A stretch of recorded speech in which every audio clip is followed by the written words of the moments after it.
साथियों नमस्कार। इस समय हम टांग अंचल के एक गांव के सरकारी विद्यालय में हैं और ये एक ऐसा सरकारी विद्यालय है जिसकी अपनी एक खासी विशेषता है और वो विशेषता ये है कि इसमें कुल नामांकन जो है उसमें 50% से अधिक संख्या छात्राओं की है। तो आप अनुमान लगा सकते हैं कि ग्रामीण अंचल में बेटियां और उनके अभिभावक अपने बच्चों को पढ़ाने के लिए कितने जागरूक हैं, लेकिन इन्हें क्या जरूरी सुविधाएं मिल पा रही हैं या नहीं, क्योंकि इस विद्यालय में, इस उच्च माध्यमिक विद्यालय में कई साल हो गए हैं, अभी तक माध्यमिक शिक्षा बोर्ड का सेंटर नहीं है।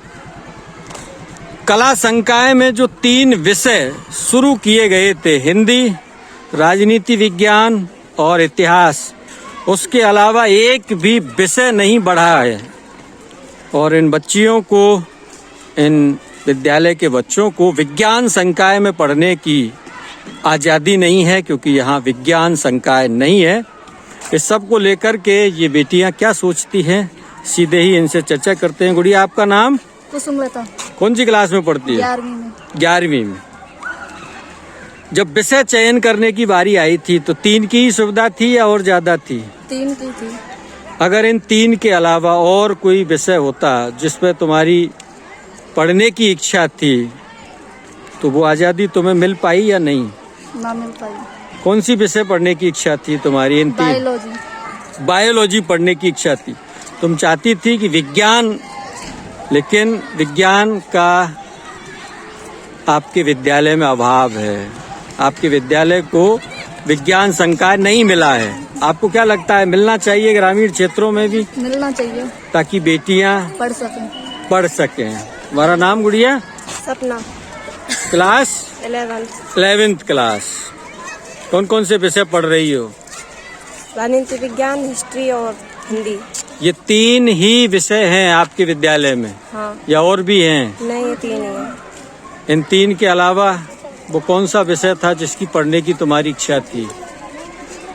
इन 3 के अलावा कोई विषय होता, अगर एग्रीकल्चर, बायोलॉजी, अगर मैथ साइंस, अगर कोई सा होता तो इनमें से चयन करके जो भी अच्छा होता उसमें से हम चयन करके पढ़ते। आर्ट के अलावा अगर विज्ञान के संकाय होते, कृषि का संकाय होता तो तुम्हारी इच्छा उधर जाने की भी हो सकती थी। हाँ, हो सकती थी। विद्यालय में परीक्षा सेंटर नहीं है, कितनी मुसीबत होती है। नहीं है, विद्यालय में सेंटर नहीं है। बोर्ड का परीक्षा सेंटर नहीं है तो आने जाने में दिक्कत होती है। तुम्हारा नाम? संगीता कुमारी। संगीता। क्लास कौन सी है? 11th। बहुत ईमानदारी से बताओ, जब 10वीं पास की उसके बाद आगे पढ़ने के लिए कौन सा संकाय चुनने की इच्छा थी? बायोलॉजी लेना चाहती थी, क्यों नहीं ले पाई? क्योंकि स्कूल में कोई सुविधा ही नहीं है बायोलॉजी। और गांव से बाहर पढ़ने के लिए घर वाले भेजते नहीं, तैयार नहीं थे। मजबूरी में आर्ट ही लेना पड़ा और आर्ट में भी 3 ही विषय थे। तो ज्योग्राफी पढ़ने की भी इच्छा होती थी, नहीं मिली। है ही नहीं। इकोनॉमिक्स नहीं है, गृह विज्ञान नहीं है। आपको क्या लगता है ये सुविधाएं मिलनी चाहिए? क्या नाम है बिट्टी? मनीषा कुमारी। क्लास? 11th। विषय? आर्ट में ही पढ़ने की इच्छा थी या? आर्ट में ही पढ़ने की। तुम्हारा नाम? इंकेश। क्लास? 12वीं। तो जब 10वीं का रिजल्ट आया था, आर्ट में ही पढ़ने की इच्छा थी या और भी कोई विषय चाहती थी? आर्ट में। लेकिन सब्जेक्ट तो और होने चाहिए नहीं, 3 के अलावा? 3 के अलावा और सब्जेक्ट हों ताकि उनमें से हम चयन कर सकें।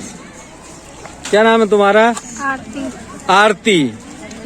क्लास? 11वीं। कौन सा संकाय? विज्ञान पढ़ना चाहती थी, लेकिन स्कूल में नहीं। स्कूल में सुविधा नहीं होने की वजह से। मनीषा। बायोलॉजी पढ़ने की इच्छा थी, इसलिए इस स्कूल में सुविधा नहीं थी। बाहर कहीं जाने की सोचा? नहीं सोचा। मेरा नाम प्रियंका। मेरी बायोलॉजी लेने की इच्छा थी पर लेकिन इस स्कूल में थी नहीं। मैं आपसे निवेदन करना चाहती हूँ कि मुझे बायोलॉजी की इस स्कूल में सुविधा मिले सुविधा मिले ताकि हम पढ़ सकें। ग्रामीण इलाके के बेटे बेटियों को भी ग्रामीण इलाके के बेटे बेटियों को भी सुविधा मिले। ये सुविधाएं जो है वो मिलनी चाहिए। क्या नाम है तुम्हारा? अरीना। करीना। क्लास 12वीं। तो जो मिल गया वही ले लिया या कुछ और भी इच्छा थी? मिल गया वही ले लिया। अगर विकल्प होते, विज्ञान संकाय होती तो पढ़ पाती? पढ़ लेती।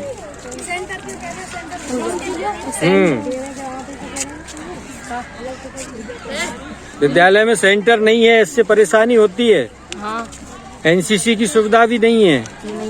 अगर ये सुविधाएं बढ़े तो बड़े लाभ मिलेगा।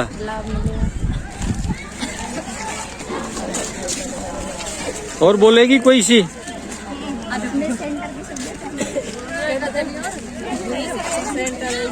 हैं?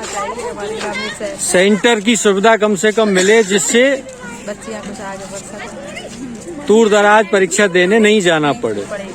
साथियों, ये थी ग्रामीण स्कूल की बेटियां। झिझक रहती है इसलिए थोड़ा संकोच से बोल पाई, फिर भी इन्होंने अपनी बात कही। बहुत सुंदर सा विद्यालय है, खूबसूरत सा विद्यालय है और इस विद्यालय में बहुत बेहतरीन सुविधाएं उपलब्ध हैं, लेकिन इन सुविधाओं में अगर बढ़ोतरी होती है, विस्तार होता है, अच्छे संकाय पढ़ने को मिलते हैं तो उससे विद्यार्थियों को लाभ मिलेगा। आप सब ने इनकी बात सुनी, समझी, देखी, जानी। आप सबका बहुत बहुत धन्यवाद, आभार, नमस्कार।